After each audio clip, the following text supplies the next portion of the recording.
প্রতিদিন বলি আমাদের রক্তে ভগৎ সিংয়ের, আমাদের শিরায় শিরায় ভগৎ সিংয়ের রক্ত বহন করছি। আর যে পতাকাটা আমরা বহন করছি এটা স্বাধীনতার সাম্রাজ্যবাদের বিরুদ্ধে লড়াইয়ের যে পতাকা, এই পতাকা আমরা বহন করছি।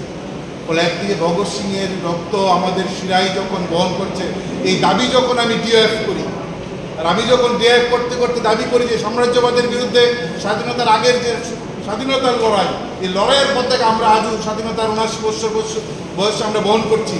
ফলে কঠিন কাজটা তো আমরা করছি। ফলে এই ডিএফটাকে আমাদের বাড়াতে হবে। আর ডিএফটাকে যদি বাড়াতে হয় তাহলে ডিএফটাকে জানতে হবে।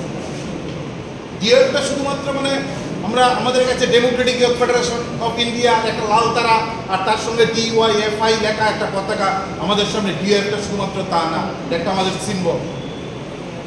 ডিএফটা স্বাধীনতার আন্দোলনের লড়াইয়ের অন্যতম। অনেকেই বলবেন 1980 সালে ডিএফের জন্ম, আর কই স্বাধীনতা 1947 সালে হয়ে গেছে। না, ডিএফের স্বাধীনতা আন্দোলনের ঐতিহ্য ডিএফ বহন করছে। 1920 সাল আমাদের দেশের স্বাধীনতা আন্দোলনের অন্যতম একটা প্রেক্ষাপট। 1917 সালে লেনিনের নেতৃত্বে সোভিয়েতের বিপ্লব। 1920 সাল আমাদের দেশের প্রথম কমিউনিস্ট পার্টির জন্ম। 1920 সাল কংগ্রেসের অধিবেশনে প্রথম পূর্ণ স্বাধীনতার দাবি। স্বামী কুমারানন্দ আর মসনদ, একজন মাইনরিটি, দুইজন মিলে কমিউনিস্ট পার্টির নেতা, প্রথম আমাদের দেশে পূর্ণ স্বাধীনতার দাবি।